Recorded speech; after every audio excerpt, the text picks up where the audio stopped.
Relationships don't necessarily need more skills, tips, or tactics. Those have their place.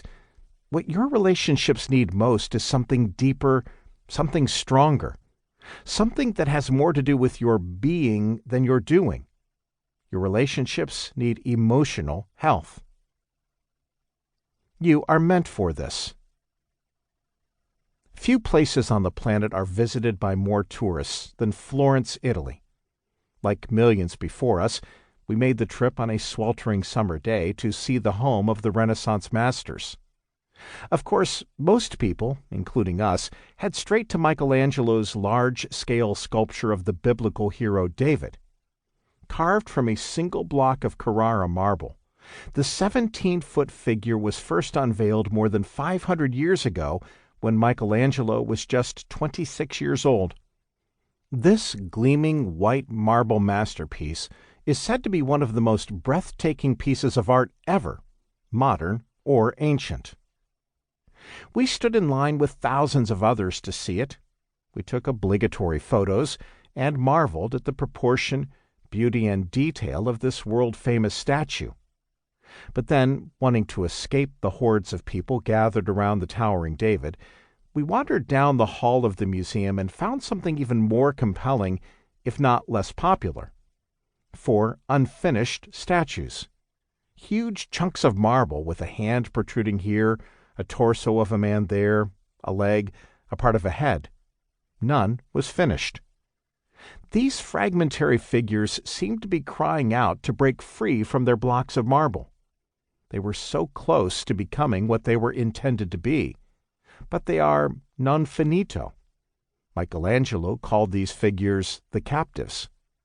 He believed that his work was simply revealing what was already within the stone, but in the case of these 4 pieces, the process of Michelangelo chipping away at the excess to reveal what was meant to be was never realized.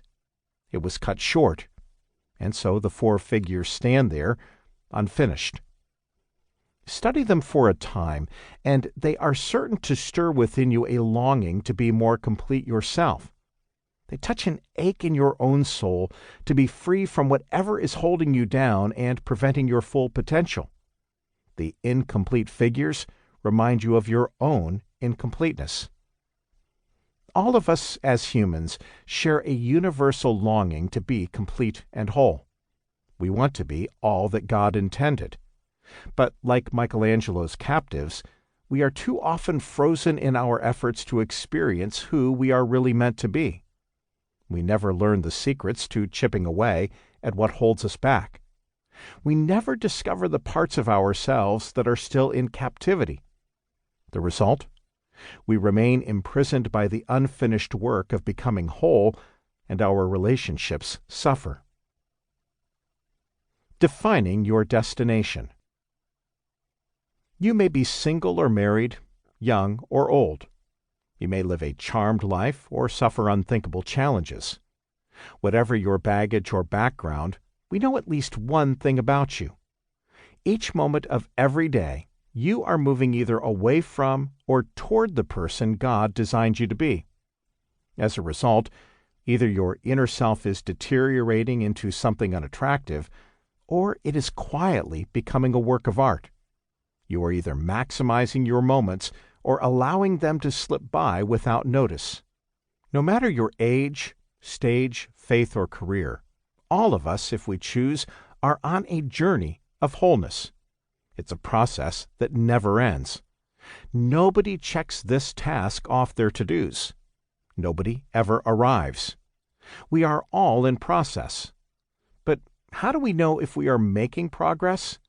It begins by understanding what we mean by being healthy and whole.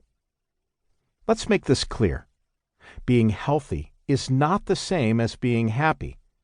But you can't be happy without being healthy. And there's a lot more to health than not being sick.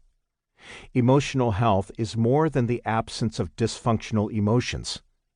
Healthy people contend with depression, stress, anger, anxiety, and all the rest, but they don't let their feelings determine their destiny. They manage their emotions. They remain optimistic even during setbacks. They experience content.